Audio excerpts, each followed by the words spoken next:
Now, in today's video, I'm going to be diving into a topic that hits close to home. It is how to handle the stressors of relocation or transitioning as a single mom, as you're migrating or relocating, or just experiencing a transitional state, a transitional season within your life.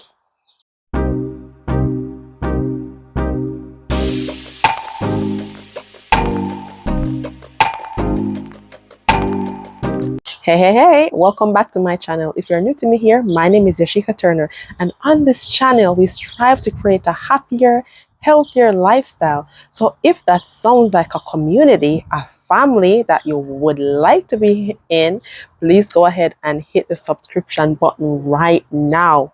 And while you're at it, please hit the notification bell also so you won't miss my next videos to come. Now, in today's video, I'm going to be diving into a topic that hits close to home. It is how to handle the stressors of relocation or transitioning as a single mom, as you're migrating or relocating, or just experiencing a transitional state, a transitional season within your life. Trust me, I've been there. I know what it feels like to be a single mom, doing it all, how frustrating it can be, how overwhelming it can be, and how stressful it can be on you, because you are the one who your child or your children is looking to for everything, especially during the process of migration or relocating to a new place, a new city, a new country, just starting life all over again. It is mentally challenging. Now, I did a previous series of videos around mental health. So if you haven't seen those videos yet, I would advise for you to go check them out, of course, after you finish watching this one, so you can familiarize yourself when it comes on to mental health and mental illnesses. So you are more aware of the different signs, the symptoms, and what to look for with good mental health and bad mental health. Because with these life stressors, trust me, it negatively impacts your mental health overall, the way you act, you feel, and how you react to these type of life stressors. Now, go get your favorite drink, your favorite beverage, whether that's coffee, tea, pop, lemonade, fruit punch, whatever it is. Go and grab it right now. Pause the video, because I'm going to share some special tips and tricks that will help you to overcome these stressors during these challenging times in your life. Now, let's get into it. Number one, you need to take an assessment of your whole life. While you're taking this assessment, you need to ask yourself, what are the stressors? What is causing you to feel overwhelmed? What is causing you to feel frustrated? Which part of the journey specifically? Is it around the finances? Is it around the lacking of support? Is it around the difficulty finding a job?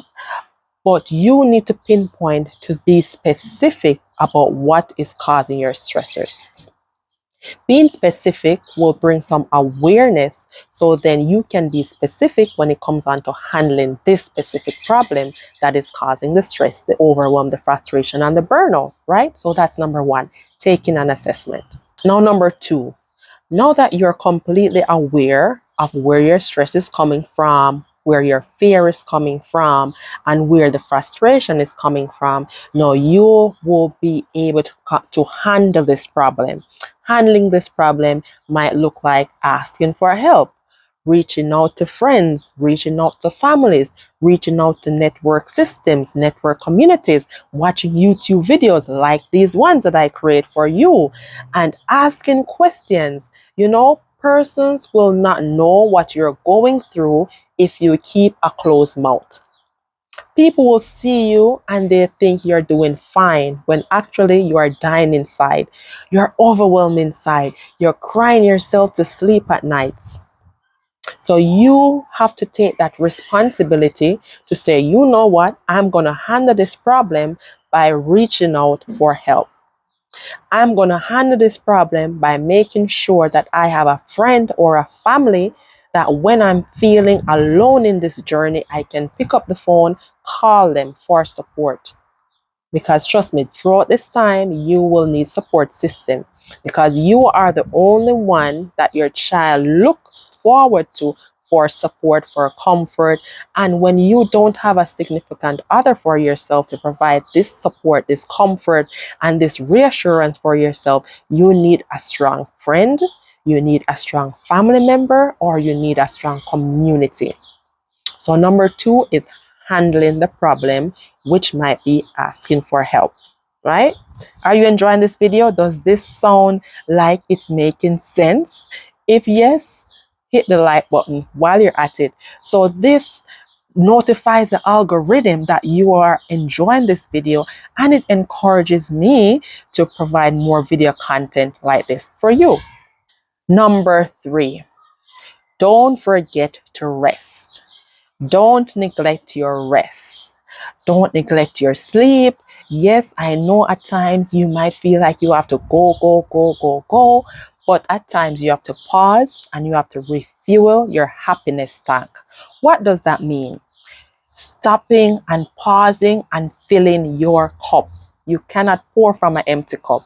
So if that means sending your child to daycare, sending your child to school, leaving your child in the care of somebody else so you can get a day off for yourself to rest, relax, replenish, and restore your own energy so that you will be filled enough to look after your child or your children. What are the things that lights you up? What are the things that you like to do? So you need to start engaging in those activities. Yes, it is a new country, or you're planning on traveling to a new country. So you might not be here yet, but you're planning on moving, relocating. So this preparation part of it is pausing, putting the thinking, the thoughts, and everything aside and try to remember you. It might be as simple as reading a book, taking a walk around the block, having a bubble bath, going to a movie, taking yourself out for dinner. And you can do this with your kids too. Explore along with them. Put them into the equation. Don't let them feel left out, right? Because remember, you are a family. You're still a family, and that's your family unit. So you have to do things, you share experiences with them. If you're not here yet and you're planning to move, you put them into the loop. Talk to them. Even if they're 3-year-old, 4-year-old, you have to prep them. Tell them what they're going to expect. Tell them that it's going to be different, a different lifestyle, so they're prepared for what's to come. And of course, if you're already here, explore the new city, explore the new environment with them. Make it fun, make it a fun experience. While you're learning, they are learning also. And while you're learning and resting, you're also meeting people which gathers information, which builds, expands your community and expands your social support, right? So while you might be going to the park, while your kids are playing, you're reading a book, you might find other parents there. You can communicate with them, ask them questions, talk to them, things like that. So number three is visiting rest stops, refueling your happiness tank, doing the things that fills your cup. Now, number four is your relocation or your migration checklist. Having this checklist will keep you organized and on track of what is your goals, your to-do list. What are you going to do first? So if you're planning on moving, have your checklist ready. I'll put a link in the description of a migration checklist that I've prepared before in the past, so you can go ahead and download it. So if you are not yet here and you're planning on relocating and moving, there's a checklist. So go through the checklist, Have your checklist. Being organized and being prepared is a game changer. Now, if you're already here, newly relocated, newly landed in a new environment, now put your checklist together. Put your goals list together. It might be finding jobs. It might be finding daycare, finding schools. It might be shopping for the different season. Now it's spring, summer.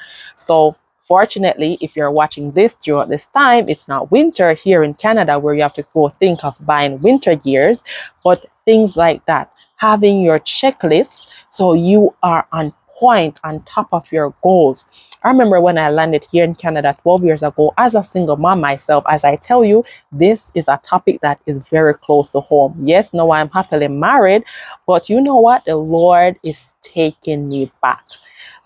Each time I think of, okay, what will my next YouTube video be?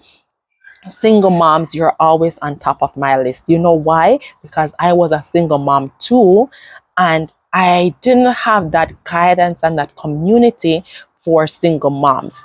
So now I feel like the Lord is calling me for this purpose, to go back in time, looking at where I was and the things that I wanted as a single mom, to create those things for you as a single mom. So it's like, Moses, yes, I'm a Jesus girl.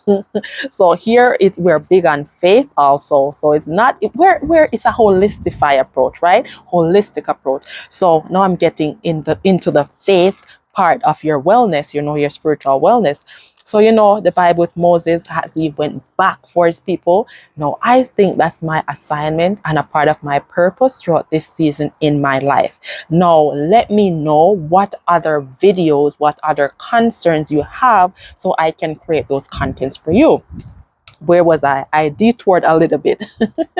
Yes, so it's making the list. Yes, that's what I was saying. So when I came here, I had a list of my goals, a list of my objectives. So the first thing was to pass my exam. If you have watched my previous video, you will see my story of how I came here, why I moved here.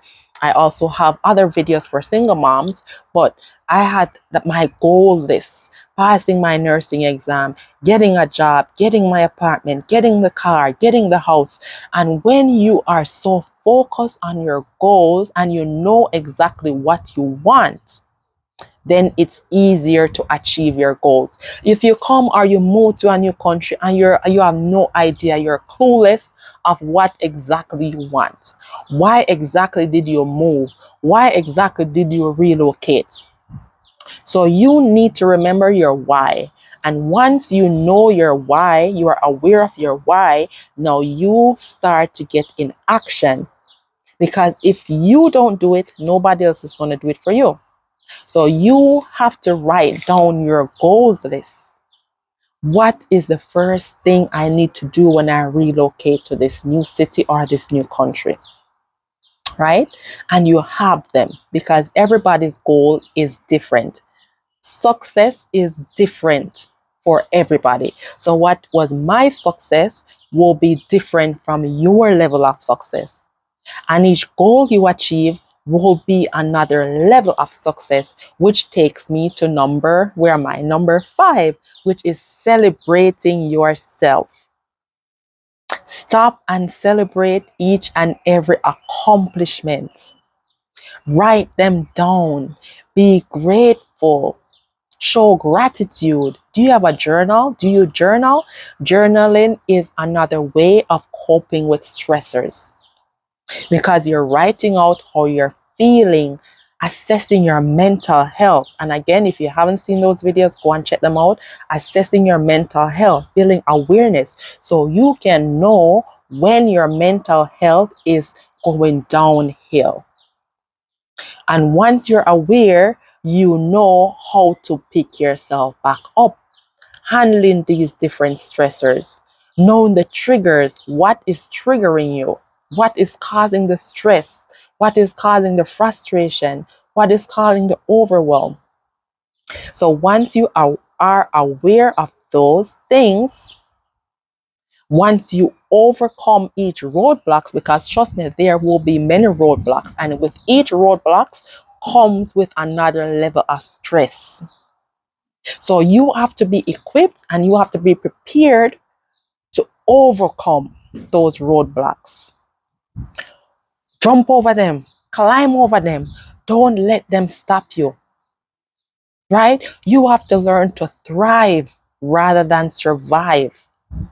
You have to fuel yourself, motivate yourself. And with each accomplishment, again, stop and celebrate. If it's even to go get an ice cream cone, if it's even to take yourself to the movies, if you find an apartment and you tick it off your goals list, go and celebrate yourself. If you find the job and you tick it off your goal list, go and celebrate yourself. Because you know what? Nobody else is going to celebrate you. Don't wait. Yes, people might celebrate you, but don't wait for them to celebrate you. You pick it up, pick yourself up, celebrate yourself, give yourself a pat on the shoulder for doing this as a single mom. Right? Are you enjoying this video? Let me know you're enjoying this video. Drop a comment in the description here. Drop a comment. Let me know. Which takes me to the next point, praying and trusting God. Yes, as I said, I am a Jesus girl. And with prayer and with faith, if you believe that God brought you this far, He won't leave you. If you ask Him to provide for you, He will. He will send the right help. He will send the right support. He will send the right job, knowing that you are a single mom, you don't have daycare, you don't know nobody, but what job is suitable for you throughout this time in your transitioning? Ask Him and He will provide. Trust the process. Pray, be patient. Be patient, right? So that's it. Those are the way I handled my stressors as a single mom when I relocated here in Canada 12 years ago. And as I said, I'm going back. I'm coming back for you, my single mom squad, to help you in your transition. That's it for now. Thank you so much for watching this video and stay tuned for my next videos to come. Bye bye.